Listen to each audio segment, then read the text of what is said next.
In this video, we're going to discuss the weight switch behavior. So here I have a little dungeon scene, and as I walk into this room, I see a sign here. So I'm just going to read the sign, and it says swap life for death. Alright, so got to figure out what that means. We have a little puzzle going on here. And we can see that there's a skull over here. I can't interact with that. But there's a potion over here. Definitely need that. I'm going to go ahead and take the potion. Oops, I'll just consume it. There we go. Alright.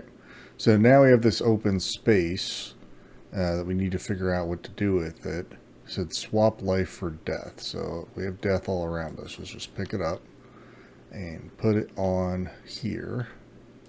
And there we go. We've opened a little hidden chamber and we can proceed through the level. So let me show you how that was set up. Alright, so this is the switch, this block here. We've got the weight switch on it.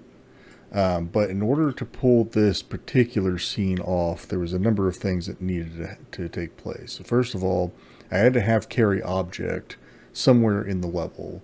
If you haven't already seen that video, I would encourage you to go back and watch the carry object video so you understand how that works. But you can really just apply it to anything in the scene, and then anything that meets the weight parameters that you've set up is something you can pick up. And so here we have the skull, and the skull is, it's physical object, and its properties are that it weighs 15. So that's important to understand, is that it needs to be something you can pick up. It needs to be within the weight parameters. And we have the potion. Potion is really just a consumable, so it's really just a health potion.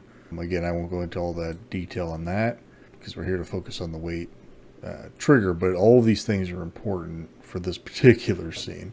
If we look at the weight switch, these are the parameters for that. We have a prompt text and an activation text. I chose to leave those blank. You could, give the player a clue by letting them know what to do with this.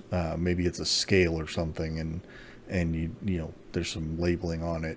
It really just depends on the scene. In my case, it didn't really make sense to have the switch tell you what to do, so I elected to make a sign instead.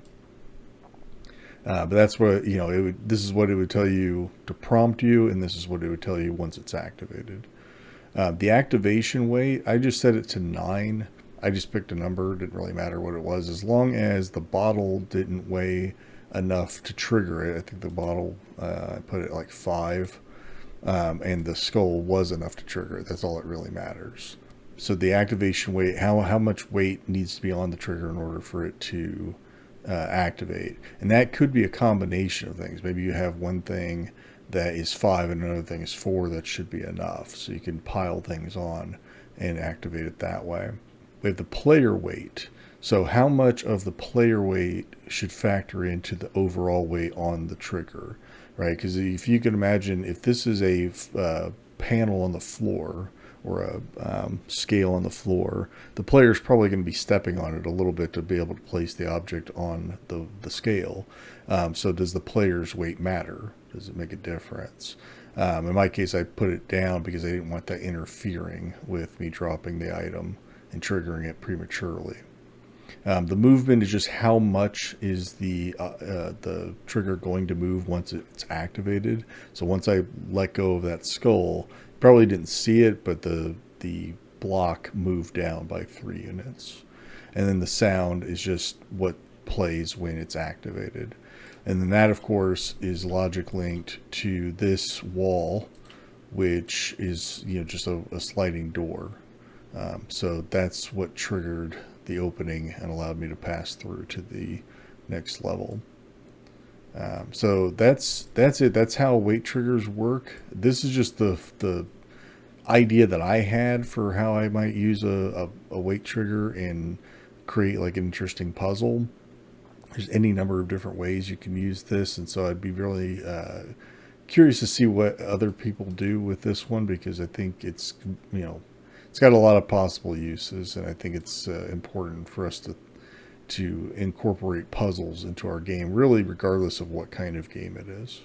But that's it. If you enjoyed the video or if you learned anything new, please be sure to click the like button below. That helps me out. If you're new here or if you haven't already subscribed, now's a great time to do so. Just click the subscribe button below and I'll be posting new videos soon. If you'd like a notification when those new videos are posted, just click the bell icon and that'll send a notification to your browser whenever new videos are posted. That's it. Thanks so much for watching all the way through. I appreciate it, and I'll see you in the next one. Bye for now.